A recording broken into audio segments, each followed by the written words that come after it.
W ostatnim materiale sporo mówiłem o tym, jak zmieniają się współczesne gravele wyścigowe. Coraz więcej producentów idzie dziś w podobnym kierunku. Szybkość, aerodynamika, no i szerokie opony. Willier Rave SLR ID2 jest kolejnym przedstawicielem tego nurtu. Przyznam, że od dawna ostrzyłem sobie zęby na kilka wspólnych kilometrów z tym rowerem. Dzięki firmie Vertical, która użyczyła nam go do testu, w końcu miałem okazję przyjrzeć mu się z bliska, sprawdzić go w praktyce i zebrać pierwsze konkretne spostrzeżenia.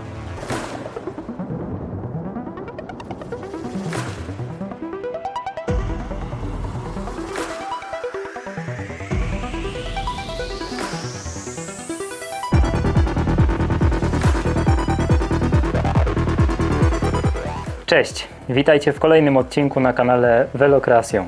Część z Was być może wie, że zawodowo zajmuję się wyposażeniem wnętrz. Od wielu lat pracuję z włoskimi produktami i mam do nich ogromny szacunek. Może nawet lekki rodzaj uwielbienia. Zarówno za design, jak i inżynierię, a może przede wszystkim za sposób myślenia o całym produkcie.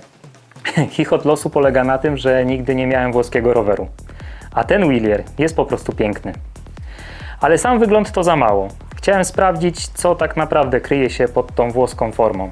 Jak ten rower się prowadzi, jak przyspiesza, ile daje pewności w trudniejszym terenie i czy rzeczywiście jest pełnoprawnym gravelem wyścigowym. Willier ma za sobą ponad 100 lat historii i bardzo mocne korzenie w kolarstwie szosowym. Rowery tej marki od lat pojawiają się w zawodowym peletonie, a Rave SLR ID2 pokazuje, że wyścigowe ambicje tej marki nie kończą się razem z asfaltem. Willier nie próbuje jednak wymyślać gravela od nowa. Dziś, w 2026 roku, aerodynamiczna rama, napęd 1 miejsce na bardzo szerokie opony nie są już żadną rewolucją. Znacznie ciekawsze jest jednak to, jak Willier połączył te elementy i jaki charakter nadał całemu rowerowi. Już sama kolorystyka pokazuje, że Włosi nie chcieli stworzyć kolejnej anonimowej, bezbarwnej maszyny. Projekt nawiązuje do estetyki lat 80. i 90., jaskrawych kolorów, energii i kultury rave. Jest odważnie, ale wszystko do siebie pasuje. To rower, którego trudno nie zauważyć i jeszcze trudniej pomylić z jakimś innym. I to właśnie bardzo lubię we włoskim projektowaniu. Forma nie jest tutaj tylko dodatkiem, jest częścią całego produktu. Rower ma być szybki, ale także dobrze działać, budzić emocje, zanim jeszcze na niego wsiądziemy. Rave'a sprawdziłem podczas kilku jazd w bardzo zróżnicowanym terenie. Był asfalt, szybkie szutry, podjazdy, zjazdy, trochę bardziej rozbitych odcinków. Mogłem więc zobaczyć, jak zachowuje się zarówno podczas spokojnej jazdy w grupie, jak i wtedy, kiedy robi się trochę szybciej i bardziej technicznie. Zanim jednak opowiem o charakterze tego roweru, trzeba powiedzieć kilka słów o konfiguracji testowanego egzemplarza, bo miała duży wpływ na moje odczucia. Jeździłem na rozmiarze S. W porównaniu z moim Ostro Gravel, Rave jest odrobinę krótszy i wyższy. Reach jest mniejszy o 4 mm, a stack większy o 11. Do tego dochodzi trochę bardziej płaski kąt główki ramy i nieznacznie dłuższy rozstaw osi. To niewielkie różnice, ale już na papierze zapowiadały trochę spokojniejsze i stabilniejsze prowadzenie, szczególnie w trudniejszym terenie. Od pierwszych metrów czułem jednak przede wszystkim, że siedzę wyżej niż na swoim rowerze. Jestem przyzwyczajony do znacznie bardziej agresywnej pozycji i tutaj różnica była bardzo wyraźna. Co ciekawe, podczas jazdy przeszkadzało mi to mniej niż początkowo zakładałem, że będzie. Pierwsze kilometry, zakręty, zmiany kierunku pokonywałem dość zachowawczo. Musiałem przyzwyczaić się do pozycji, prowadzenia, no i całej tej konfiguracji. Z każdym kolejnym kilometrem czułem się jednak pewniej i pozwalałem sobie na więcej. Rave prowadzi się bardzo naturalnie. Nie wymaga długiej nauki, jest zwrotny, łatwo zmienia linię, pozwala znaleźć lepszą ścieżkę, a kiedy robi się szybko, nie staje się nerwowy. Na zjazdach daje bardzo dużo spokoju. Nie znam dokładnej wartości wyprzedzenia widelca, dlatego nie będę przypisywał tego jednemu parametrowi, ale najwyraźniej geometria z przodu, rozstaw osi i szeroka opona tworzą tutaj bardzo udane połączenie. Rave SLR ID2 bez wątpienia jest rowerem wyścigowym, ale jego geometria nie jest przesadnie agresywna i bezkompromisowa. Nie trzeba mieć więc elastyczności zawodowca, żeby dobrze się na nim czuć. Odpowiednio dobrany, ustawiony może być ciekawą propozycją także dla kolarza aspirującego. Dla kogoś, kto chce jeździć szybciej. Myśli o wyścigach, ale nie potrzebuje ekstremalnie niskiej pozycji. Trzeba pamiętać, że dostałem ten rower od Verticala do testu. Ustawiłem więc siodełko, dopasowałem to, co mogłem zmienić bez trwałej ingerencji w ramę. Nie zmieniałem więc zintegrowanego kokpitu ani długości sterówki, dlatego moje uwagi dotyczą tego konkretnego egzemplarza, a nie możliwości dopasowania każdego Rave'a SLR ID2. Jeżeli rozważacie zakup takiego roweru w Verticalu, warto od razu skorzystać z bike fittingu. Vertical oferuje tę usługę w cenie zakupu i moim zdaniem jest to znacznie większa korzyść niż kolejny wynegocjowany rabat. Dobry fitting potrafi zmienić odbiór roweru znacznie bardziej niż niejeden drogi komponent i takie dopasowanie może być zaskoczeniem dla wielu nawet bardzo wytrawnych kolarzy. Testowany egzemplarz został wyposażony w zintegrowany kokpit o nazwie F-Bar. W rozmiarze S ma on 370 mm szerokości na górze i 400 mm na dole. Do tego dochodzi reach wynoszący zaledwie 68 mm i drop o wartości 126 mm, a także mostek o długości 88 mm. Patrząc na ten kokpit, nie byłem do niego szczególnie przekonany.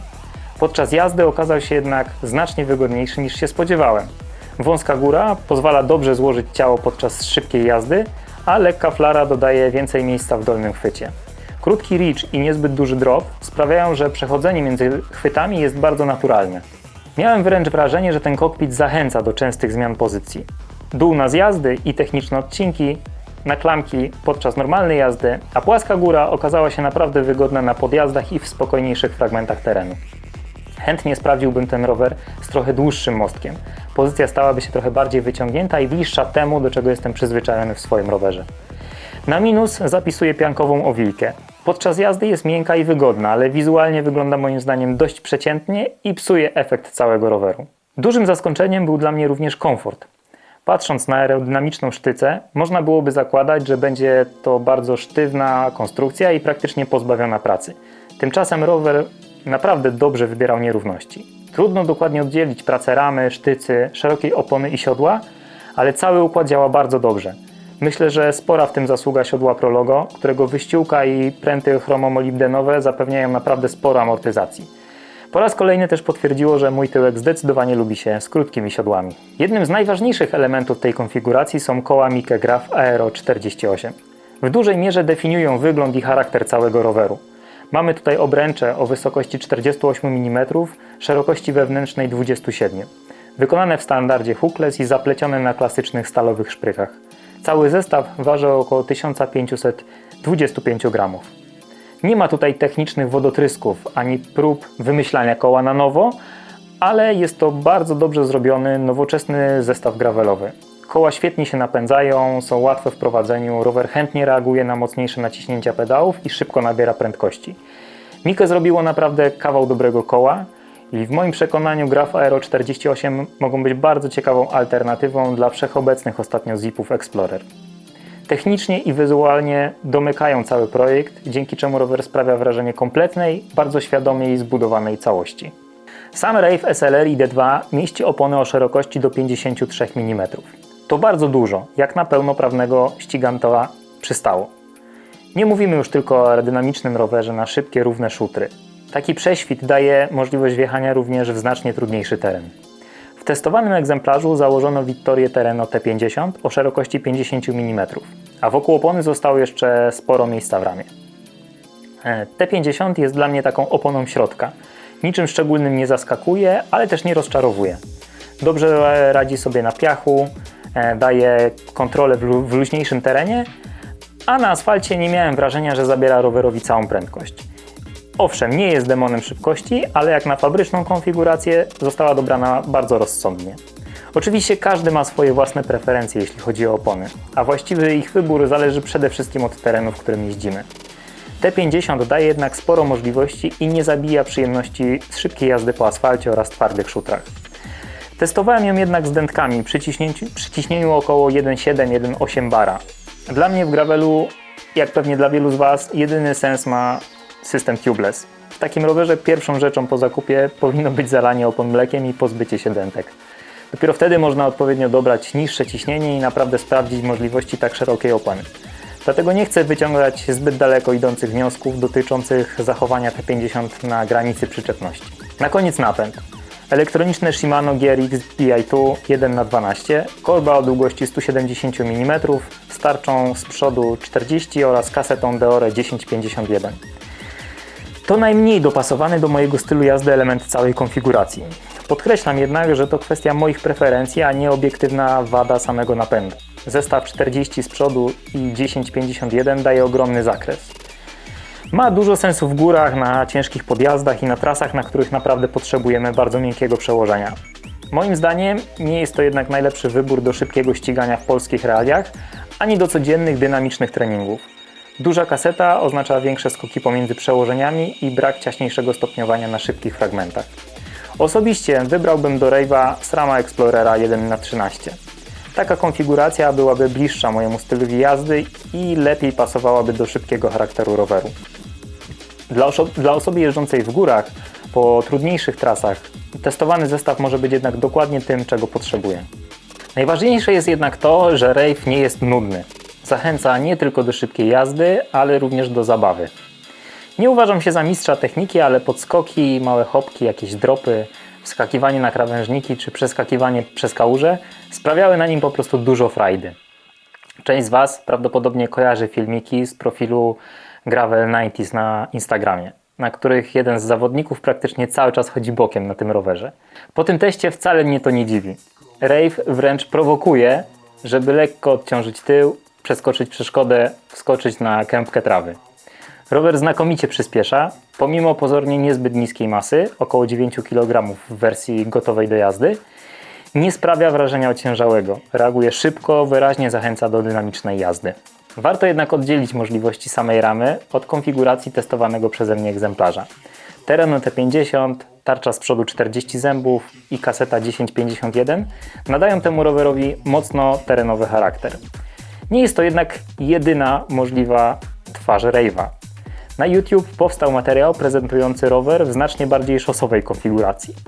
Na nowych Victoriach Corsa Control o szerokości 42 mm i wysokich stożkach od Nike. Nie jest to oficjalnie przygotowana przez producenta wersja, tylko autorski pomysł na wykorzystanie potencjału tej ramy. Wnioski z tego filmu są ciekawe. Taki zestaw nie zmienia Rave'a w klasyczną szosę, ale wyraźnie przesuwa go w stronę szybkiego allroadu.